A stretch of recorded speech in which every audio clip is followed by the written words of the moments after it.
Shalom dan selamat malam untuk saudara pendengar saudara rohani yang dikasihi Tuhan Yesus Kristus. Selamat datang di renungan rohani malam hari ini. Saya berdoa agar saudara sehat selalu, semoga Roh Kudus hadir di tengah kita saat ini. Jika saudara ada yang sedang sakit, marilah kita sama-sama berdoa untuk kesembuhan saudara dan pemulihan keadaan saudara. Kita harus berharap dan tidak berhenti berpengharapan kepada Tuhan. Sebelum kita mulai renungan malam ini, marilah kita bersama-sama berdoa. Bapa kami yang di surga, Bapa di dalam nama Tuhan Yesus Kristus. Kami sungguh mengucap syukur, ya Tuhan, oleh karena Engkau sangat baik buat kami.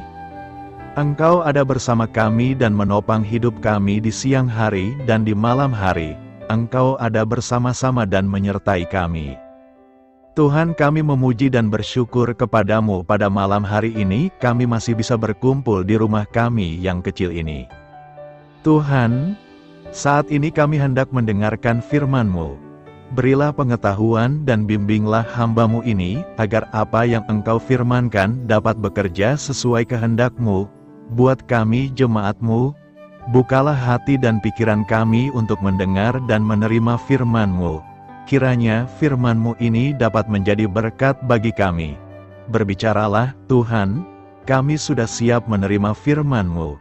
Di dalam nama Tuhan Yesus Kristus kami berdoa dan mengucap syukur. Amin.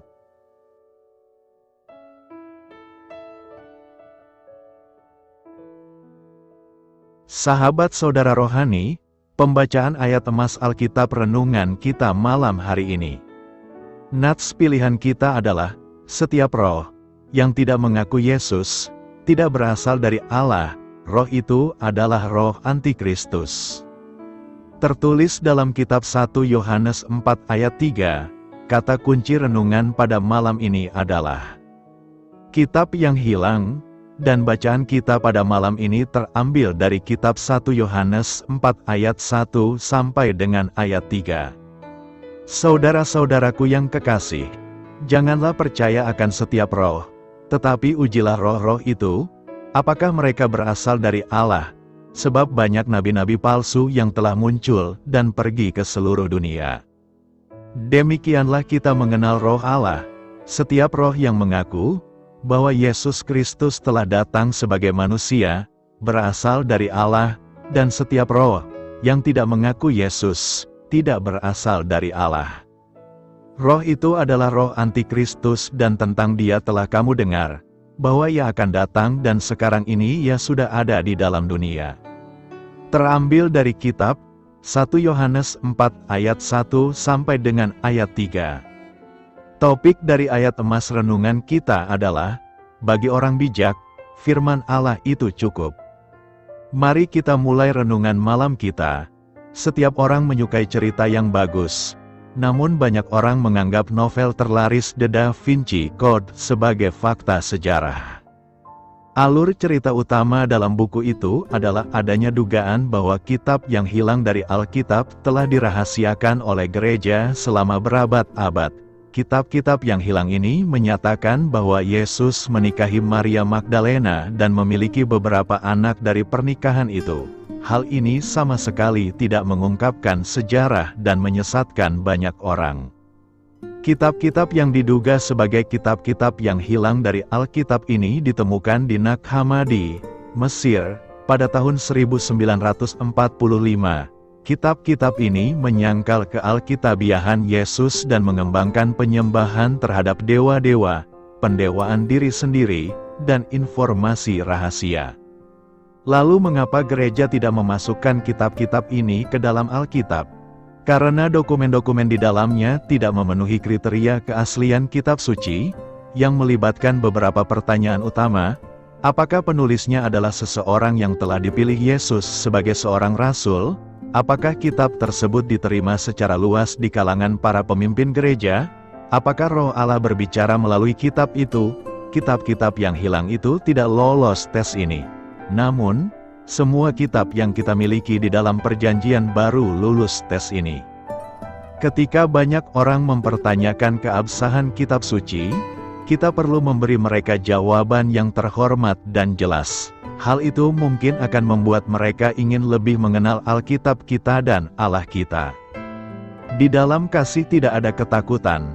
1 Yohanes 4 ayat 18 berkata, "Di dalam kasih tidak ada ketakutan. Kasih yang sempurna melenyapkan ketakutan. Sebab ketakutan mengandung hukuman dan barang siapa takut, ia tidak sempurna di dalam kasih." Jika kita punya kasih, maka ketakutan pun akan hilang. Tetapi banyak orang berpikir bahwa kebalikan dari rasa takut adalah iman. Itu salah. Kebalikan dari rasa takut adalah kasih. Kasih melawan rasa takut. Ketika kasih muncul di depan pintu hati kita, ketakutan kabur lewat pintu belakang. Kita tidak akan bisa merasa takut dan mengasihi di saat yang sama. Itu tidak akan terjadi apabila ada kasih yang sejati. Ketika kita memiliki kasih yang sejati, kasih dari Allah, maka kita tidak perlu takut. Tidak ada orang tua yang berlari masuk ke dalam gedung yang terbakar untuk menyelamatkan anak-anak mereka oleh karena iman. Mereka melakukannya oleh karena cinta kasih. Orang tua akan mempertaruhkan nyawa mereka untuk melindungi keluarga mereka karena mereka sayang pada mereka. Jika kasih merupakan alasan di balik semua yang kita lakukan, maka ketakutan akan lenyap. Di dalam kasih tidak ada ketakutan. Kasih yang sempurna melenyapkan ketakutan. Sebab ketakutan mengandung hukuman dan barang siapa takut, ia tidak sempurna di dalam kasih.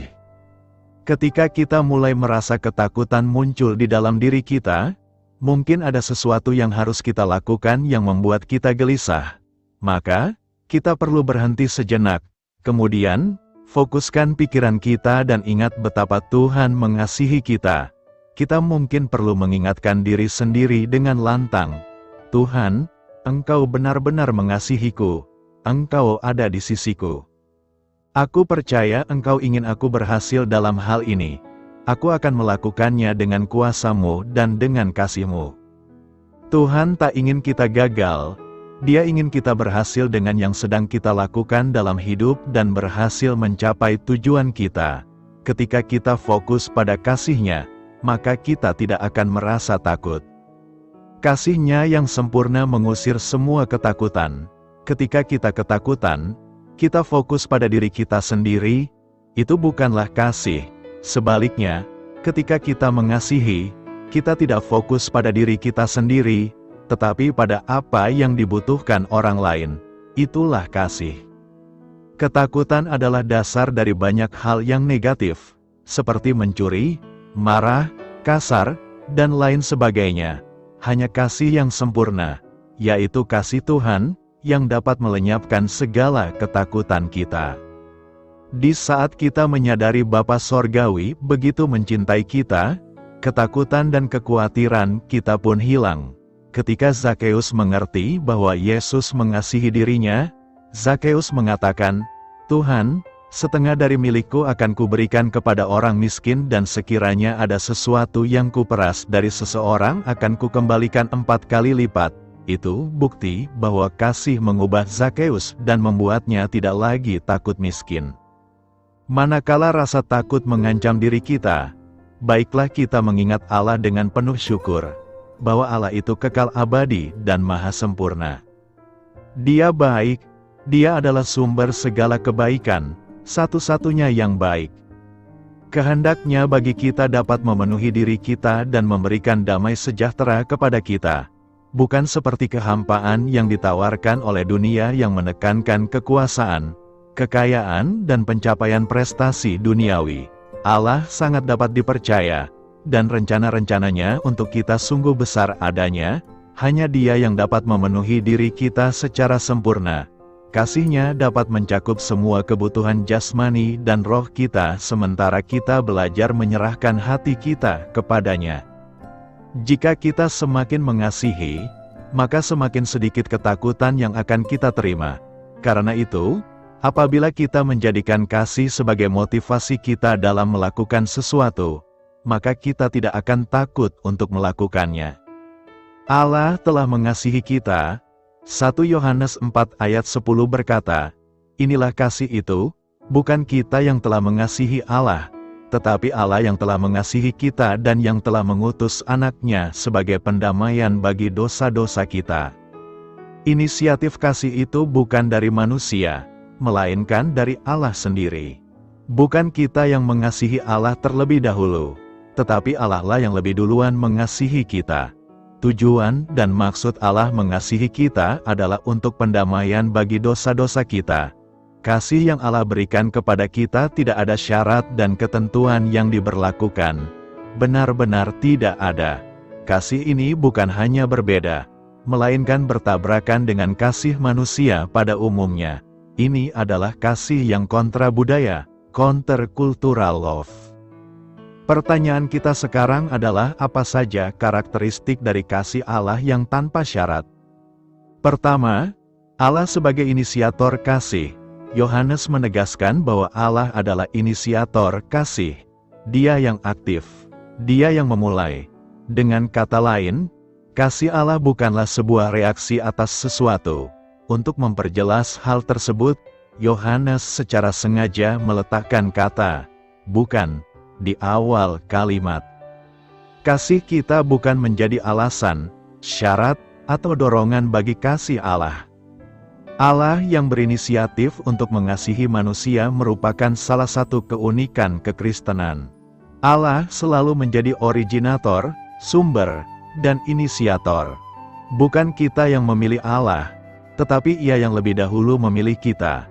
Bukan kita yang mencari Allah, melainkan Allah yang datang untuk mencari dan menyelamatkan kita. Allah yang kita kenal melalui Yesus Kristus bukanlah sang penunggu maupun sang penuntut. Jika Dia menunggu, maka penantiannya akan sia-sia. Kita tidak mungkin mengambil inisiatif untuk mengasihi Dia. Jika Dia menuntut, maka Dia akan kecewa. Kita tidak mungkin mampu memenuhi tuntutannya. Kedua, dibayar mahal oleh Allah. Inisiatif belaka tidaklah cukup. Cinta ada harganya, bukan sekadar rangkaian kata-kata. Bukan hanya perasaan rindu yang menggebu-gebu. Bukan pula kegairahan yang murahan. Entah berapa banyak orang yang berani menyatakan cinta tetapi tidak mampu membuat cinta itu nyata. Hanya mengucapkan, tidak sanggup membuktikan. Tidak demikian dengan Allah. Dia memegang perkataan melalui perbuatan. Dia rela mencinta hingga terluka. Dia berani membayar harganya. Kasih Allah bersifat karunia, diberikan secara cuma-cuma, gratis. Apakah ini berarti bahwa kasih-Nya tanpa harga? Sama sekali tidak. Kasih ilahi bukan murahan, diberikan secara cuma-cuma bukan karena tidak berharga, melainkan karena Dia sendiri telah membayar harganya bagi kita. Tanpa harga, kasih-Nya menjadi tidak berharga. Jika kita merenungkan secara lebih seksama, kasih Allah dalam diri kita sebenarnya memang bukan tanpa syarat. Ada syarat yang begitu berat. Walaupun demikian, syarat itu sudah dipenuhi oleh Allah sendiri. Ada harga yang tak terkira. Walaupun demikian, harga itu sudah dilunasi oleh Allah sendiri. Harga yang dibayar adalah anaknya. Frasa, mengutus anaknya ke dalam dunia, muncul 3 kali di pasal ini. Di ayat 9 diberi tambahan bahwa anak ini adalah anaknya yang tunggal. Dari besarnya harga yang dibayar, kita dapat mengetahui betapa seriusnya dosa. Jikalau dosa adalah persoalan yang sepele, mengutus anak Allah ke dalam dunia akan menjadi pengorbanan yang berlebihan. Jikalau ada cara lain untuk mengatasi dosa, untuk apa Allah perlu mengorbankan anaknya? Ketiga, ditujukan pada yang tidak pantas. Tujuan dari pengutusan anak Allah ke dalam dunia adalah untuk pendamaian dosa-dosa kita.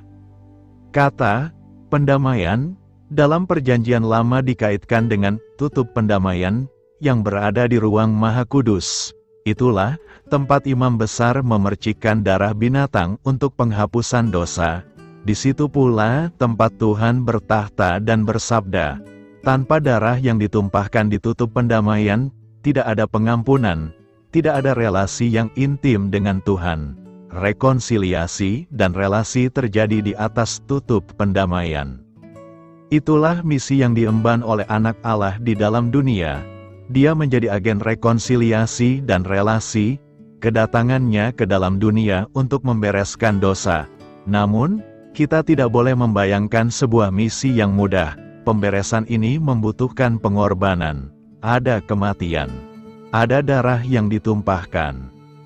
Dari gambaran yang diungkapkan di 1 Yohanes 4 ayat 10 kita dapat melihat objek kasih Allah. Dia mengasihi orang-orang yang berdosa, orang-orang yang sebenarnya tidak pantas untuk dikasihi. Gambaran di ayat ini bersifat kontrakultural. Menurut mitologi kuno dan berbagai ajaran lain, kesalahan manusia memang bisa mendatangkan murka dan hukuman dari para dewa. Untuk mencegah hal ini, manusia perlu memberikan korban tertentu, misalnya sesajian atau korban nyawa. Kemarahan dewa hanya bisa dipadamkan oleh manusia melalui tindakan manusia. Para dewa hanya bertindak sesuai dengan tindakan manusia. Allah yang kita kenal dalam Kristus Yesus sangat berbeda. Dia memang membenci dosa. Dia memang menghukum orang berdosa. Sesuatu memang harus dilakukan untuk memuaskan keadilannya.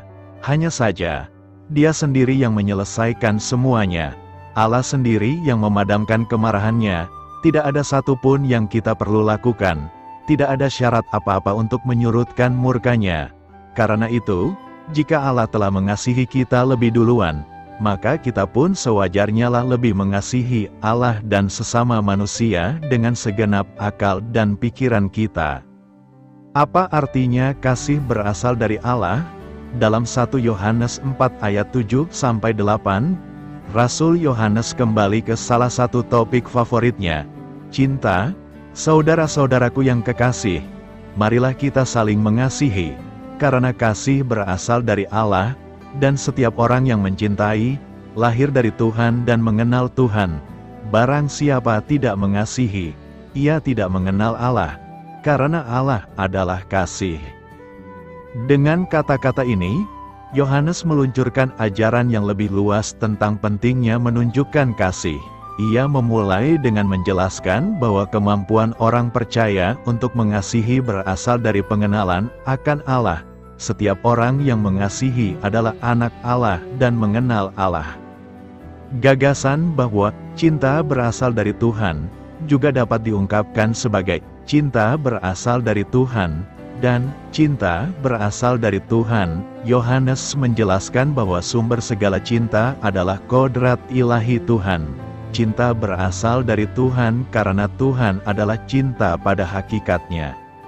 Ajaran Yohanes mengungkapkan mengapa kasih itu penting dalam kehidupan orang percaya. Cinta adalah ujian lakmus dari hubungan otentik dengan Tuhan. Jika kita benar-benar menjadi anak-anak Allah melalui iman kepada Yesus Kristus, kita turut mengambil bagian dalam kodratnya. Sifat Tuhan adalah kasih. Oleh karena itu, kami akan menunjukkan cinta. Menunjukkan kasih Kristiani meneguhkan realitas kehidupan rohani kita. Tidak ada seorang pun yang pernah melihat Tuhan, kata Yohanes, tetapi jika kita saling mengasihi, maka Allah tinggal di dalam kita, dan kasih-Nya dinyatakan sepenuhnya di dalam kita. Seorang komentator Alkitab mendefinisikan kata kasih dalam ayat ini sebagai semangat yang membara untuk kesejahteraan orang lain, dan kasih ini bersumber dari Allah. Jika kita ingin menjadi seperti Tuhan, kita akan sangat peduli terhadap kesejahteraan orang lain karena Tuhan adalah kasih. Cinta bukan hanya tentang siapa Tuhan, tetapi juga apa yang dilakukannya. Allah menunjukkan betapa besar kasih-Nya kepada kita dengan mengutus anak-Nya yang tunggal ke dalam dunia, supaya kita dapat memperoleh hidup yang kekal melalui Dia. Hanya mereka yang lahir dari Roh Allah yang dapat mencintai dalam kepenuhan ekspresi, yaitu pengorbanan. Beginilah kita mengetahui apa itu cinta. Yesus Kristus menyerahkan nyawanya untuk kita, dan kita harus memberikan nyawa kita demi saudara-saudari kita. Secara alami, cinta manusia bersifat egois dan bersyarat. Kami mencintai mereka yang mencintai kami. Kami mencintai orang-orang yang baik kepada kami dan yang menawarkan manfaat bagi kami. Namun Yesus mengajarkan, kasihilah musuhmu, berbuat baiklah kepada orang yang membencimu, berkatilah orang yang mengutukmu, doakanlah orang yang menganiaya kamu. Jika seseorang menamparmu di satu pipi, berikan juga pipi yang lain. Jika seseorang mengambil jasmu, janganlah menahan bajumu darinya. Lakukan terhadap orang lain sebagaimana Anda ingin mereka memperlakukan Anda. Jika Anda mencintai orang yang mencintai Anda, apa manfaatnya bagi Anda? Bahkan orang berdosa pun mengasihi orang yang mengasihinya. Dan jika kamu berbuat baik kepada orang yang baik kepadamu, apa untungnya bagimu? Bahkan orang berdosa pun melakukan hal itu. Kasih Tuhan adalah agape, yaitu rela berkorban dan tanpa syarat. Agape mencintai mereka yang tidak pantas mendapatkan cinta kita. Mereka yang mengecewakan kita, menganiaya kita, menolak kita, dan bahkan membenci kita. Dan agape hanya mungkin terjadi bila hal itu lahir dari Allah di dalam hati kita. Kasih agape berasal dari Allah, yang diprakarsai oleh Allah, sebab begitu besar kasih Allah terhadap dunia ini, sehingga Ia mengaruniakan anaknya yang tunggal, sehingga siapapun yang percaya kepadanya tidak akan binasa, melainkan beroleh hidup yang kekal. Yohanes ingin kita saling mengasihi dengan agape, karena begitulah kasih Allah. Yesus berpesan, kasihilah satu sama lain sebagaimana aku telah mengasihi kamu. Tidak ada kasih yang lebih besar daripada kasih seorang yang memberikan nyawanya demi sahabat-sahabatnya. Tuhan mengilustrasikan seperti apa cinta sejati dengan memberi, melayani, mencintai, dan mati untuk kita. Dia menetapkan standar yang tinggi mengenai bagaimana kita harus mengasihi orang lain, terutama saudara dan saudari kita dalam Kristus. Tuhan memilih untuk menyatakan kasih-Nya kepada dunia melalui cara kita mengasihi orang lain. Cintailah satu sama lain. Perintah Yesus, sama seperti aku mencintaimu, kamu juga harus saling mencintai. Kasihmu satu sama lain akan membuktikan kepada dunia bahwa kamu adalah murid-muridku. Kasih Allah menjadi nyata ketika kita saling mengasihi. Dunia melihat kasih Tuhan diungkapkan melalui cara kita menjalani hidup dan mengasihi orang lain. Cinta itu berasal dari Tuhan. Artinya cinta yang kita tunjukkan kepada orang lain berasal dari Dia, Sang Sumber. Orang percaya dapat mengasihi dengan hati Allah, sebab kasih Allah telah dicurahkan ke dalam hati kita melalui Roh Kudus yang dianugerahkan kepada kita. Tuhan adalah pembangkit, sumber air, dan sumber kasih kita terhadap sesama. Kasih yang kita tunjukkan mencerminkan kasih Allah kepada kita, karena kasih itu mengalir dari hati-Nya ke dalam hati kita dan keluar kepada orang lain. Pengenalan dan kepercayaan akan kasih Allah. 1 Yohanes 4 ayat 16 berkata, kita telah mengenal dan telah percaya akan kasih Allah kepada kita. Allah adalah kasih, dan siapa yang tetap tinggal di dalam kasih, ia tetap tinggal di dalam Allah dan Allah di dalam dia. Nas hari ini berbicara tentang pengenalan dan kepercayaan akan kasih Allah. Ayat ini menyatakan bahwa sebagai orang percaya, kita telah mengenal dan mempercayai kasih Allah kepada kita. Ini mengacu pada pemahaman dan keyakinan kita tentang cinta tanpa syarat yang Allah berikan kepada umat-Nya. Pengenalan dan kepercayaan ini bukanlah sekadar pengetahuan intelektual, tetapi pengalaman pribadi yang mendalam akan kasih Allah dalam kehidupan kita. Pernyataan bahwa Allah adalah kasih menunjukkan bahwa kasih adalah sifat yang mendasari karakter dan keberadaannya. Ini bukan hanya tentang bagaimana Allah bertindak atau apa yang Allah lakukan, tetapi tentang esensi dari siapa Allah itu. Ini menegaskan bahwa cinta adalah ciri khas yang paling mendasar dari identitas Allah. Bagian ini menekankan pentingnya hidup dalam kasih sebagai gaya hidup yang terus-menerus. Ini bukan hanya tentang pengalaman sementara atau tindakan sporadis, tetapi tentang kesetiaan yang berkelanjutan terhadap prinsip-prinsip kasih dalam setiap aspek kehidupan kita. Ketika kita terus-menerus berada dalam kasih, kita juga tetap berada dalam Allah, dan Allah berada dalam kita. Ayat ini menyoroti hubungan intim yang ada antara kita dengan Allah melalui kasih. Ketika kita hidup dalam kasih, kita juga hidup dalam hubungan yang dekat dan intim dengan Allah, dan sebaliknya, Allah juga hadir dalam hidup kita dengan kuasa-Nya yang mempengaruhi segala aspek kehidupan kita. Dengan demikian, pernyataan ini memuat makna bahwa kasih adalah pangkal dari hubungan kita dengan Allah dan dengan sesama, dan bahwa hidup dalam kasih adalah cara yang paling mendalam untuk memperkokoh ikatan kita dengan Sang Pencipta dan satu sama lain. Apa yang perlu direnungkan dari nas hari ini? Nas hari ini menyampaikan beberapa pesan penting yang perlu direnungkan. Pertama, pengenalan dan kepercayaan akan kasih Allah. Ayat ini mengajak kita untuk mengenal dan mempercayai kasih Allah kepada kita. Ini menunjukkan pentingnya pengenalan pribadi terhadap kasih Allah dalam kehidupan kita sebagai orang percaya. Ketika kita memahami dan mempercayai kasih Allah, itu membentuk dasar iman kita dan memberi kepastian tentang cintanya yang tak tergoyahkan. Kedua, Allah adalah kasih. Pernyataan ini menegaskan sifat esensial dari karakter Allah, yaitu kasih. Ini menggambarkan Allah bukan hanya sebagai sumber kasih, tetapi sebagai hakikat kasih itu sendiri. Dalam konteks ini, kita dipanggil untuk memahami bahwa setiap tindakan kasih yang kita alami atau lakukan merupakan cerminan dari sifat Allah yang agung. Ketiga, tetap tinggal di dalam kasih. Ayat ini menekankan pentingnya tinggal atau berdiam diri dalam kasih. Ini bukan hanya tentang pengalaman sesaat atau keputusan emosional, tetapi tentang memilih untuk hidup dalam kesetiaan terhadap kasih Allah dan menjadikannya pusat dari segala tindakan dan hubungan kita. Ketika kita tetap tinggal dalam kasih, kita juga tetap tinggal dalam Allah, dan Dia dalam kita.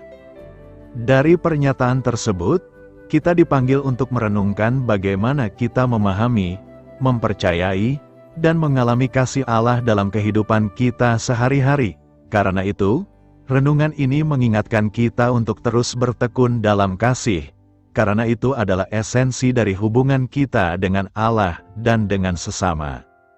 Kata-kata penyemangat dalam menutup renungan hari ini adalah 1 Yohanes 4 ayat 4 berkata, "Kamu berasal dari Allah, anak-anakku, dan kamu telah mengalahkan nabi-nabi palsu itu, sebab roh yang ada di dalam kamu lebih besar daripada roh yang ada di dalam dunia." Beritakanlah Injil kepada segala makhluk, hormatilah semua orang. Selamat beristirahat malam dalam kasih setia Tuhan.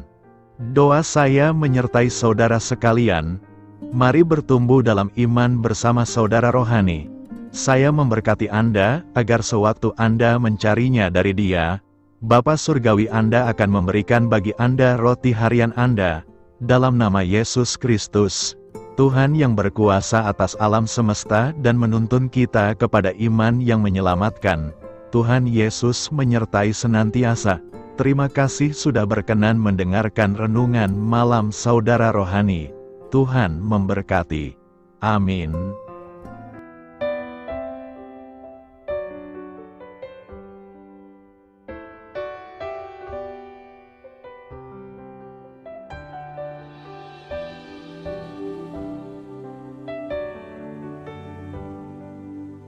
Marilah kita renungkan, sahabat saudara rohani, demikianlah renungan firman Tuhan malam hari ini. Semoga menjadi berkat di dalam hidup kita dan menjadikan kita pribadi yang lebih baik. Sebelum kita beristirahat pada malam hari ini, marilah kita berdoa. Bapa kami yang di surga, Bapa di dalam nama Tuhan Yesus Kristus, kami sungguh mengucap syukur, ya Tuhan, oleh karena Engkau sangat baik buat kami. Engkau ada bersama kami dan menopang hidup kami di siang hari dan di malam hari. Engkau ada bersama-sama dan menyertai kami, ya Tuhan Yesus. Kami mengucap syukur untuk firman-Mu, ya Tuhan, yang memberikan kami kekuatan dan menyadarkan kami bahwa kami tidak perlu takut dengan gelap dan malam. Sebab Tuhan, Engkau ada bersama kami. Engkau melindungi kami dan menjadi perisai bagi kami hamba-Mu berdoa saat ini. Tuhan, untuk setiap pendengar renungan ini yang mengalami ketakutan, kecemasan, kegelisahan, pada situasi gelap dan malam hari di dalam nama Tuhan Yesus Kristus. Kuasa Tuhan melepaskan mereka dari segala ikatan roh-roh ketakutan yang mengikat mereka saat ini. Tuhan melepaskan setiap anak-anak-Mu dari segala rasa takut dan kecemasan. Di dalam nama Tuhan Yesus segala kuasa-kuasa roh jahat, kuasa setan iblis yang mengganggu anak-anak-Mu, ya Tuhan, tolong hancurkan dan halaukan dengan kuasa-Mu.